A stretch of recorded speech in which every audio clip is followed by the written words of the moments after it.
यूं तो बाबू उदय भानुलाल के परिवार में बीसों ही प्राणी थे। कोई ममेरा भाई था, कोई फुफेरा, कोई भांजा था, कोई भतीजा। लेकिन यहाँ हमें उनसे कोई प्रयोजन नहीं। वह अच्छे वकील थे, लक्ष्मी प्रसन्न थी और कुटुंब के दरिद्र प्राणियों को आश्रय देना उनका कर्तव्य ही था। हमारा संबंध तो उनकी केवल उनकी दो कन्याओं से है, जिनमें बड़ी का नाम निर्मला और छोटी का कृष्णा था। अभी कल दोनों साथ साथ गुड़िया खेलती थी।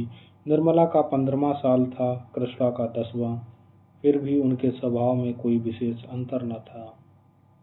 दोनों चंचल, खिलाड़िन और सैर तमाशे पर जान देती थीं। दोनों गुड़िया का धूमधाम से ब्याह करती थीं, सदा काम से जी चुराती थीं। माँ पुकारती रहती थी, पर दोनों कोठे पर छिपी बैठी रहती थीं कि न जाने किस काम के लिए बुलाती हैं। दोनों अपने भाइयों से लड़ती थीं, नौकरों को डांटती थीं और बाजे की आवाज सुनते ही द्वार पर आकर खड़ी हो जाती थीं। पर आज एकाएक एक ऐसी बात हो गई जिसने बड़ी को बड़ी और छोटी को छोटी बना दिया है।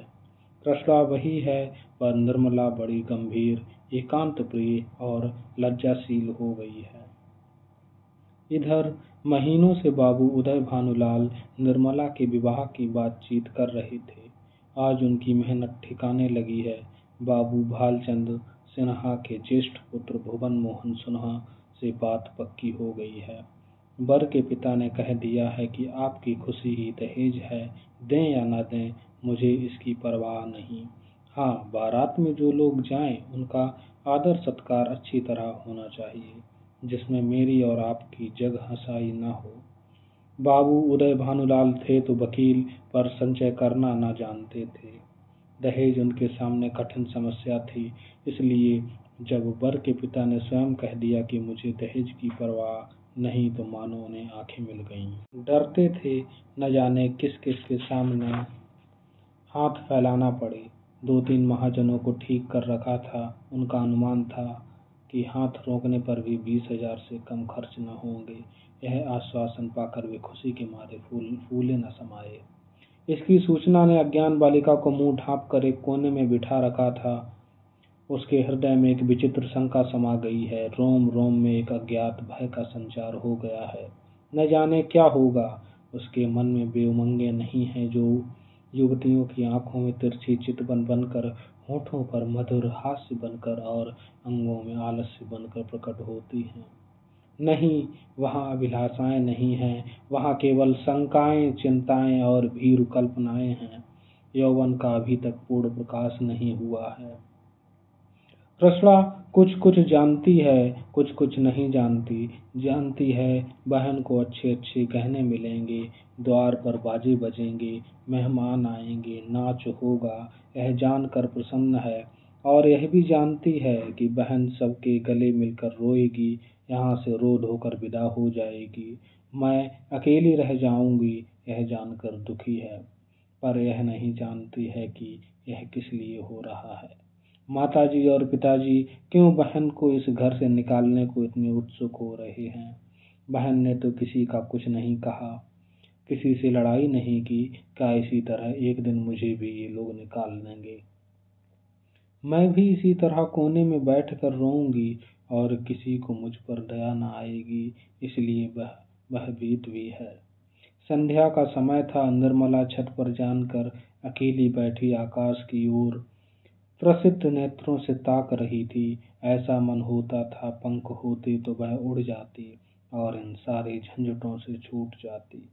इस समय बहुधा दोनों बहनें कहीं सैर करने जाया करती थीं। बग्गी खाली न होती तो बगीचे में ही टहला करती। इसलिए कृष्णा उसे खोजती फिरती थी। जब कहीं न पाया तो छत पर आई और उसे देखते ही हंसकर बोली, तुम यहाँ आकर छिपी बैठी हो और मैं तुम्हें ढूंढती फिरती हूँ। चलो, बग्गी तैयार करा आई हूँ।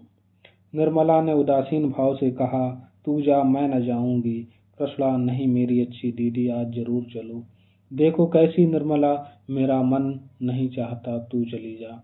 कृष्णा की आंखें डबडबा आईं। कांपती हुई आवाज से बोली, आज तुम क्यों नहीं चलती, मुझसे क्यों नहीं बोलती। क्यों इधर उधर छिपी छिपी फिरती हो?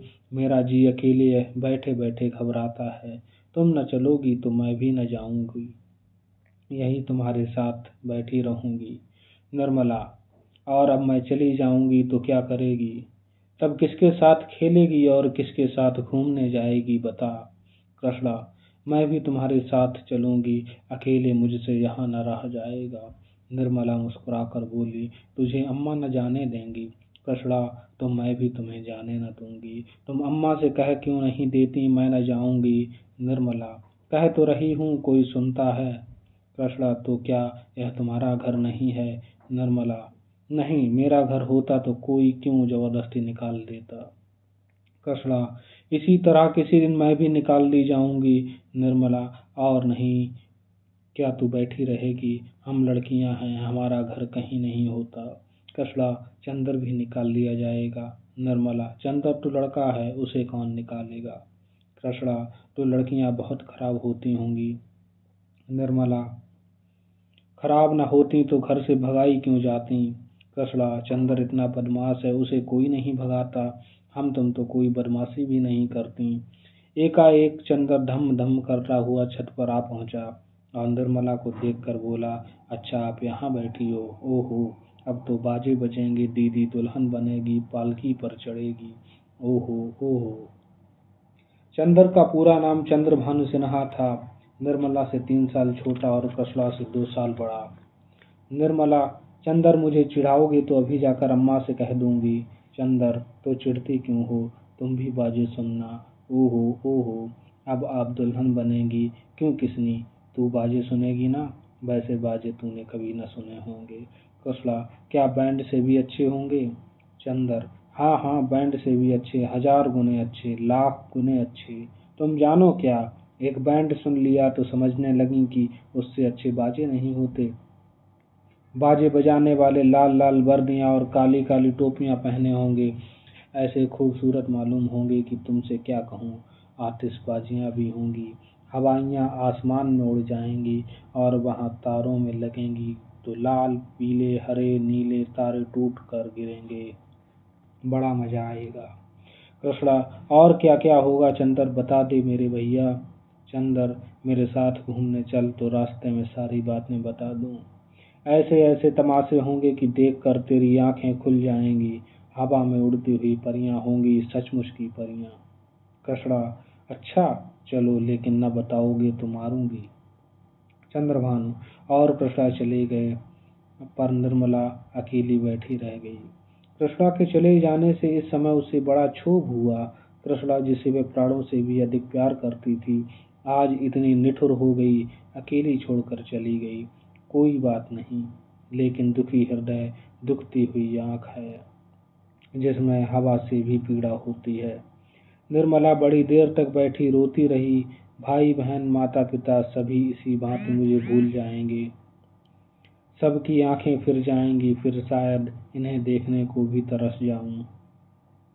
बाग में फूल खिले हुए थे, मीठी मीठी सुगंध आ रही थी, चैत की शीतल मंद समीर चल रही थी, आकाश में तारे छिटके हुए थे। निर्मला इन्हीं शोकमय विचारों में पड़ी पड़ी सो गई और आंख लगते ही उसका मन स्वप्न देश में विचरने लगा। क्या देखती है कि सामने एक नदी लहरें मार रही है और वह नदी के किनारे नाव की बाट देख रही है। संध्या का समय है, अंधेरा किसी भयंकर जंतु की भांति बढ़ता चला आता है। वह घोर चिंता में पड़ी हुई है कि कैसे यह नदी पार होगी, कैसे पहुंचूंगी। रो रही है कि कहीं रात न हो जाए, नहीं तो मैं अकेली यहाँ कैसे रहूंगी। एकाएक उसे एक सुंदर नौका घाट की ओर आती दिखाई देती है। वह खुशी से उछल पड़ती है और ज्यों ही नाव घाट पर आती है, वह उस पर चढ़ने के लिए बढ़ती है, लेकिन ज्यों ही नाव के पटरी पर पैर रखना चाहती है, उसका मल्लाह बोल उठता है, तेरे लिए यहाँ जगह नहीं है। वह मल्लाह की खुशामद करती है, उसके पैरों पड़ती है, रोती है, लेकिन वह यह कहे जाता है, तेरे लिए यहाँ जगह नहीं है।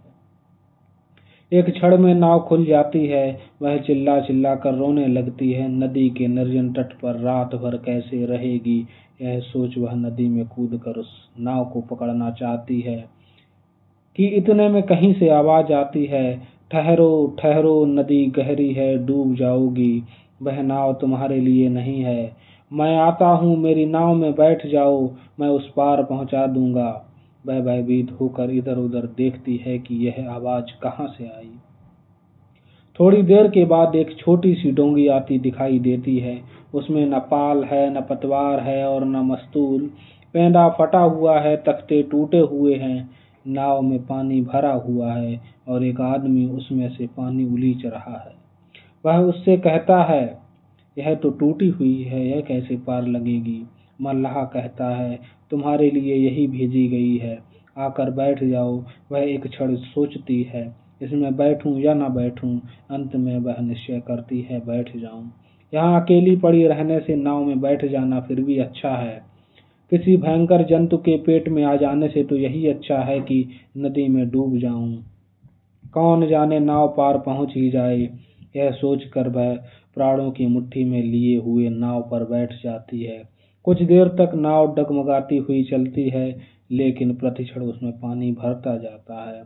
वह भी मल्लाह के साथ दोनों हाथों से पानी उलीचने लगती है, यहाँ तक कि उनके हाथ थक जाते हैं, पर पानी बढ़ता ही चला जाता है। आखिर नाव चक्कर खाने लगती है। मालूम होता है अब डूबी, अब डूबी। तब तक वह किसी अदृश्य सहारे के लिए दोनों हाथ फैलाती है। नाव नीचे जाती है और उसके पैर उखड़ जाते हैं। वह जोर से चिल्लाई और चिल्लाते ही उसकी आंख खुल गई।